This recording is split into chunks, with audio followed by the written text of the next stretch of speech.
Okay, in this one we're taking off pretty much where the lecture on Hinduism, well, actually midway through the lecture on Hinduism. What this is talking about, it's talking about Buddhism and more generally about the tension and the revolt against the Vedic religion that took place in, about 500 BCE in ancient India, and then had an impact and spread. So first of all, challenges to the old order.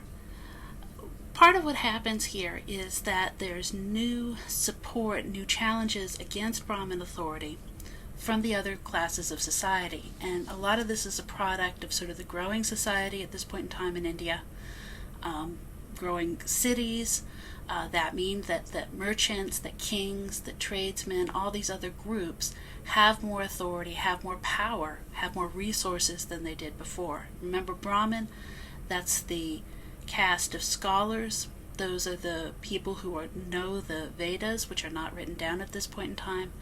They're the ones who can perform religious rituals. That's where their authority comes from. And at this point in time, there's increasing numbers of other kinds of people besides the Brahmin caste who have this growing amount of resources to really challenge Brahmin authority. The second place where challenge is coming from is from a growing interest in personal spirituality. Like a lot of earlier religions, the Vedic religion, the focus is on rituals of sacrifice that can only be performed by Brahmins. And so in a lot of ways it's more in terms of rituals to support the community, to be more I guess you could say more impersonally performed. Whereas there's a growing number of people who are actually interested in spirituality from a personal point of view as an individual. And where that seems to be emerging, a lot of it is it's from practitioners of basically the ancestor of yoga. And so what these are people who go into the forests. At this point in time, forests are one of the places that are sort of free territory because there's not cities there, there's not a lot of authorities there. Just like in other parts of the world, you would go out in the deserts. In this case, you go into the forest. And some of them become spiritual teachers, developing these new sort of spiritual disciplines. The idea is using disciplines of the body, disciplines of the mind, as a way to achieve some kind of spiritual, mystical enlightenment. And meditation, like I said, various physical disciplines, special diets, various kinds of behaviors, various kinds of practices, and the hope is that through this you'll achieve moksha. And remember, this is a reaction to the Vedic religion. Remember, in the Vedic religions you have this cycle of rebirth, reincarnation. Moksha, the goal of moksha is achieving release from that cycle of reincarnation, being allowed to go free. And so the idea is that through practicing these personal, physical, spiritual, mental disciplines, that you'll be able to achieve moksha. Out of this background, a couple of things develop, one of which is Jainism. And I think your textbook calls Jainism a philosophy rather than a religion. It is pretty much the only atheist religion that I'm aware of, but it is also something that they have believers, it has clergy. It functions as a religion to my mind, but you can, I guess, decide who you want to go with on that part. But the basic beliefs of Jainism are as follows. It's focused around an original spiritual leader, Mahivira, who actually left a life of plenty, supposedly at around 30 years of age, to find spiritual truth. And so he goes away and ceases becoming a tribal chief and tries to find another way of living to allow him to create spiritual knowledge and a religious alternative. And so he builds on those yoga traditions, but he takes them in a slightly different direction. He is called Jina, Jina, by his followers, which it means the conqueror. But in this case, and that's where we get the term Jainism from actually as well. But in this case, what Jina means, what conqueror means, is that he has conquered his body. He has conquered himself. He has achieved a level of self-control that puts him in control of himself and his body. And that is what makes him the conqueror, and that was what makes him successful. So, what Gina argued for, and his sort of basic postulates begin with, first of all creation has a soul. And when he says that, he just doesn't mean human beings. Human beings have souls, but so do animals, so do insects, so do fish, so all living beings in that sense, so do plants. But it's not just the living beings, or what we would look at and see as living beings, but even what appear to be physical inanimate objects. So rocks, trees, I guess trees also are living, but rocks, water, all kinds of physical things. Everything in the world has a soul. Okay, so all creation has a soul. And that soul is then trapped in the body, and it's deeply trapped in the case of inanimate objects like rocks and things like that. It's closer to the surface in the case of humans, but that soul is there regardless of what it is. Life is suffering for all of these beings that exist. And that suffering is that physical pain that they all undergo, no matter what you are. And that's true of human beings. It's true of everything else as well. So there's this Jainist hymn that goes, "From clubs and knives, stakes and maces, breaking my limbs, an infinite number of times I have suffered without hope." And probably in that they're referring to warfare, physical violence among humans. But then it goes on to say, "By keen-edged razors, by knives and shears, many times I have been drawn and quartered, torn apart and skinned, helpless in snares and traps, a deer I have been caught and bound and fastened, and often have I been killed. A helpless fish I have been caught with hooks and nets. An infinite number of times I have been killed and scraped and split and gutted. A bird I have been caught by hawks, or trapped in nets, or held fast by bird lime." Basically sticky stuff that traps a bird by trapping their feet. "And I have been killed an infinite number of times. A tree with axes and adze by the carpenters. An infinite number of times I have felled, stripped of my bark, cut up, and sawn into planks. As iron with hammer and tongs by blacksmiths. An infinite number of times I have been struck and beaten, split and filed, ever afraid, trembling in pain and suffering. I have felt the utmost sorrow and agony, and every kind of existence I have suffered pains that have scarcely known reprieve for a moment." So, whatever you are, whether it's animate or inanimate, bird, deer, human, metal, trees, rocks, all of these things experiences pain and suffering. And that's the basic component of what it means to exist. This world of pain and suffering is a world without a creator, without a God. And part of that, there's a whole bunch of logical reasons that the Jainists argue for that, about the nature of creation. So basically the question goes, if there was a God that created the universe, well then what comes before that creation? Was there something there? Well then where did that come from? There's a whole series of logical arguments that get made.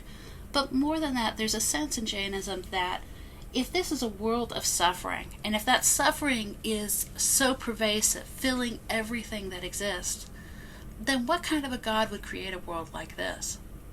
It's the only kind of God that would create this creation would be an evil God. And so it's better to believe in a world without a God than to believe in the kind of God that would create this world, the world that all beings are faced with in creation. Karma. What makes the system work and what dooms all beings, all souls, to be trapped in this world of suffering and pain, is karma. And karma in this case is the weight of your actions. And for Jainism, it's really very simply a weight, a heaviness that you accumulate. And so whenever you cause suffering to others, you gain this karma on yourself. And as long as this karma weighs down your soul, you cannot go free. You're going to be stuck, and when you die, you'll simply be reincarnated and born into another life of suffering, again and again and again. The only way to free yourself of this is to stop causing suffering to others and live your life in such a way that you're purging yourself of all this karma that you've created, all this suffering that you have caused to others. And then eventually that will set your soul free when you no longer have any of that karma weighing you down, and your soul will go free and it will float up to the top of the universe. So if every action that you take causes suffering, how are you going to step away from that And for the average Jainist today, and there's a few 100,000 of them left, mostly in India, what that means is living in the city, right? If a farmer plows, when they plow the ground, they're causing suffering to the ground. They're killing insects and worms and things. They're causing suffering to them. I mean, they're pulling food out of the ground. They're, doing all kinds of things that cause suffering by their very nature. So an average Jainist believer will be much more likely to live in the city, to do city kind of work that doesn't cause that kind of physical suffering, or at least limits the amount of suffering caused. But of course, they're still going to cause some. Those who become absolutely committed, the clergy, the monks and nuns in Jainism, those are the ones that follow in the path of Jina. And what Jina did to demonstrate and to completely purge himself is that he ceased to eat. And so sort of the steps along the way might be to decide that you are not going to eat any living plant, right? So you're not going to pull plants off of trees. You're not going to pull them up out of the ground, thus causing them harm and creating karma. Instead, you'll only eat the ones that naturally fall from the tree. But then eventually it becomes to, you're not going to eat anything. And through that slow process of not causing karma, for Jina it took 13 years. You purge yourself of all that karma through that slow starvation, and that eventually leads you to release. And your average Jainist will not choose to do that in their lifetime, but the expectation is maybe they're not ready for it yet, but maybe 1 or 2 or 3 lifetimes down the road, maybe they'll get to that point. Okay, Jainism is a comparatively minor movement. Buddhism has a much larger impact. And at the center of Buddhism is a figure called Siddhartha Gautama. And the traditional dates for his life are 563 to 483. However, like a lot of times when we're talking about things like this, those dates may not have a lot of foundation in actuality. So it may have been a little earlier or later. However, the story of Siddhartha Gautama goes, the traditional story, is that he was the son of a tribal king, the only son of a tribal king, and he was born late in his father's life, when he had pretty much given up hope of having an heir to pass on his family on to. When he is born, a hermit, a spiritual man, predicted to the king that his son would be one of 2 things. He would be a great king and warrior, or he would be a great spiritual leader. And the king thinks about this, and obviously what he wants is he wants his son to follow in his footsteps, and he wants him to become a great king and warrior. So he decides, how is he going to prevent him from becoming a great spiritual leader? Well, he decides the way to do that is to prevent him from having any kind of contact with anything that's going to make him think about spiritual matters. So he confines him to the palace and the pleasure gardens that surround it. He banishes from the palace anyone who is old, anyone who is ill, anyone who is poor, anyone who is weak and suffering. He marries him young to a beautiful woman with whom he has a little boy. Does basically everything to keep his son in a world where he only sees happiness and pleasure. And this works until he's around 30. And at that point, he finally convinces his father that he needs to allow Siddhartha Gautama to leave the palace and to go out among the people in the kingdom. And so his father decides he has to let him go at this point. But he prepares for it by sending messengers out throughout the kingdom, basically saying, if you're sick, if you're old, if you're problematic in any way, you need to go hide. We cannot allow my son to see you. We need to keep his mind pure.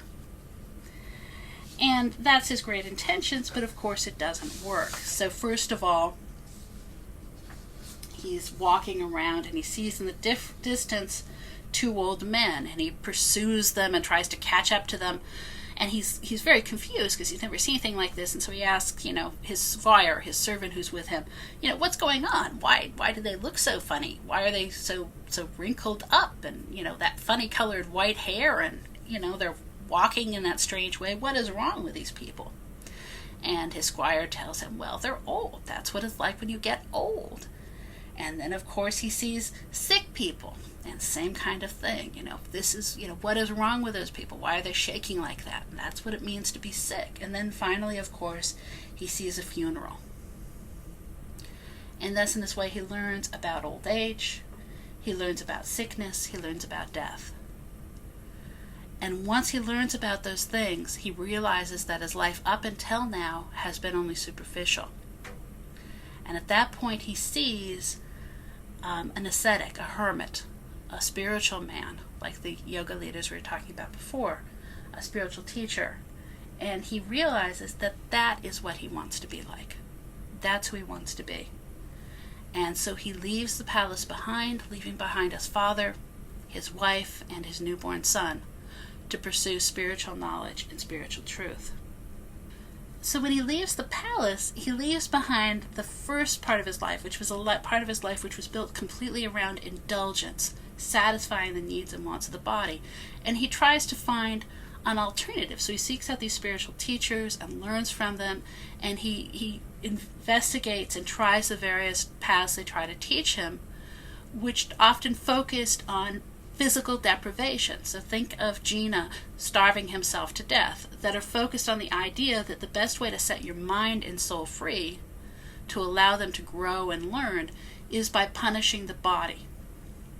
And so through fasting for long periods of time, not eating, through putting your body in extreme physical discomfort, by exposing yourself to the cold, by, all these different kinds of physical, basically physical harm almost, or near to harm.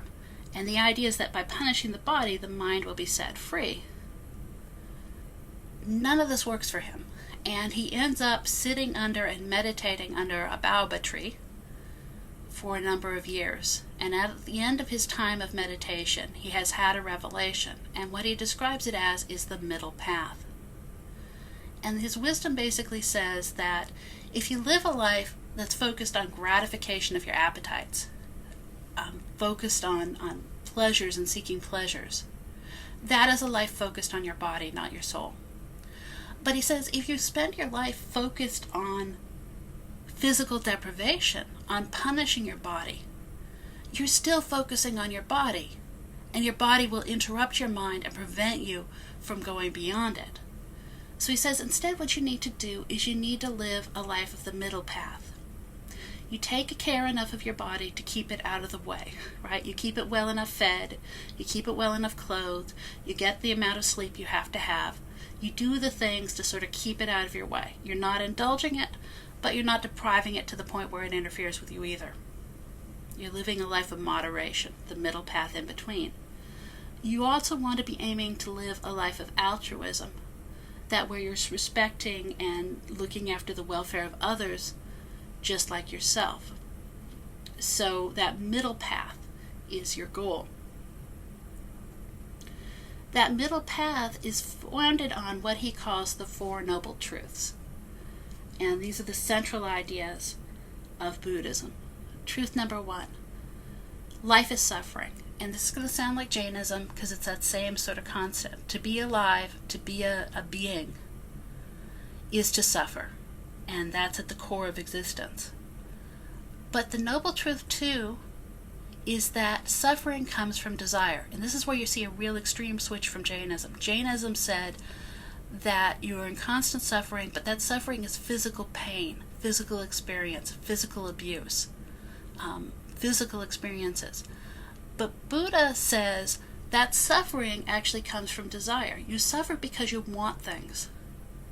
And that wanting will never be satisfied. So you begin being dissatisfied because you don't have enough to eat. You get enough to eat, but the next thing you want is you want something better to eat. You get something better to eat, and then there's something still better out there. You'll never be happy with what you have. In modern terms, you have a car, you don't want a car to start with, you get a car, but then you want a better car, and then you want a better car. And so you're never going to fulfill your desires. You're always going to be wanting something more. And that's the true source of suffering, Buddha says. Not from the physical pain you may experience, but from that constant wanting, constant craving, which cannot be satisfied. The solution to suffering, therefore, lies in learning not to want, curbing those desires. Curbing in this sense means to bring it under control. So like if you're walking a dog and you need to bring that dog back, so they're not jumping on other people, they're walking with you like they ought to, you're curbing that dog. Okay? Or if you're, let's say, riding a horse, you bring that horse back under control by pulling back on the reins, you're curbing that horse. And in this case, you're curbing your desires. You're bringing them back under control. And that is the true solution to suffering. Learning to not to desire things. And the way you can learn not to desire things is through the Eightfold Path. And I'm not going to try to have you guys list out the entire Eightfold Path. But at its heart, it means controlling your mind and controlling your body and engaging in meditation and controlling your behavior so that you're living in such a way that it will train you to not desire. Okay? By controlling the ways that you think, being mindful in your daily life, through regular meditation, through controlling your behavior, all of those things will bring those desires under control and teach you to see through them as the sort of light, meaningless things they really are. The ultimate goal of this is that you will gain a sense of calm, non-attachment to the things of this world. So you will learn to see things around you, but you won't desire them anymore. You won't want them anymore. You can see them as they are, without the irrelevant emotions attached. Your mind will not be cluttered by these desires, so you can think clearly and see clearly. You will be free from the karmic traces of your past lives that may be entrapping your mind and forcing it into old patterns and old ways of thinking that are no longer true or useful. And ultimately, it will give you freedom from reincarnation. The constant recreation of karma through living multiple lives. That ultimate goal comes when you realize that your individuality is an illusion, something that is created by the traces of the karma from previous lives, by the habits that you are, by this constant focus on your desires. When you let all those things go, you will realize that individual existence is an illusion, that all things conditioned are unstable, impermanent, fragile in essence as an unbaked pot. Like something borrowed or a city founded on sand, they last a short while only. They are inevitably destroyed, like plaster washed off in the rains, like the sandy bank of a river. They are conditioned, and their true nature is frail. And so I think what you're trying to think about there is like if you think of a sandy bank of a river, it's going to get eroded over time. So you may walk on it and look at it and think this is a solid thing, but it's going to wear away as the river continues to flow. They are like the flame of a lamp, which rises suddenly and as soon goes out. They have no power of endurance, like the wind or like foam, unsubstantial, essentially feeble. They have no inner power, being essentially empty, like conjuring tricks, deluding the mind, or a fist closed on nothing to tease a child. The mystic knows the beginning and end of consciousness, its production and passing away. He knows that it comes from nowhere and returns to nowhere, and is empty of reality, like a conjuring trick. When you can see through that conjuring trick, you achieve nirvana. And nirvana is the release as you let go of that illusion of individuality. And and one metaphor they use is you go out like a candle. You're released by all those traps that have trapped you into that existence of suffering, and it sets you free. Buddhism spreads widely beyond India, and actually, in fact, what's going to happen is it follows the trade routes into Central and East Asia. So it goes along the caravan routes into Central Asia, and then from Central Asia along the caravan routes into China, into Korea, into Japan. Though obviously with Japan they have to take to water after they get through the caravan routes into China, and south as well. It spreads, and actually it's going to continue to gain great success in those areas after it goes into decline in India itself with the rise of Hinduism. So it's sort of like the greater success over time is going to move away from India into these new areas. What develops is what's called Mahayana Buddhism, the Great Wheel. And this is the more popular form of Buddhism that becomes interesting to a much wider variety of people. And part of what makes it interesting is it's more accepting of local customs, local beliefs, allowing that to be accepted into and with Buddhism, the Bodhisattva, which are basically souls that have achieved enlightenment, who have reached nirvana, or at least have the possibility of going to nirvana, but instead they choose to come back. And the idea is Buddha is sort of the first of one of those, that they reach enlightenment and they come back to help other people reach enlightenment as well, and sort of act as heroes. And so you can turn to them and sort of ask those and guidance in your own path for trying to reach nirvana. So it's I guess you could more a more user-friendly version in a lot of ways of Buddhism than Theravada Buddhism, which is the term that's used for the more sort of pure original format that remained popular in India. And then beyond that, it even develops further into a variety of different spiritual disciplines that spread out in the new areas, which it becomes popular in over time. So that's Buddhism.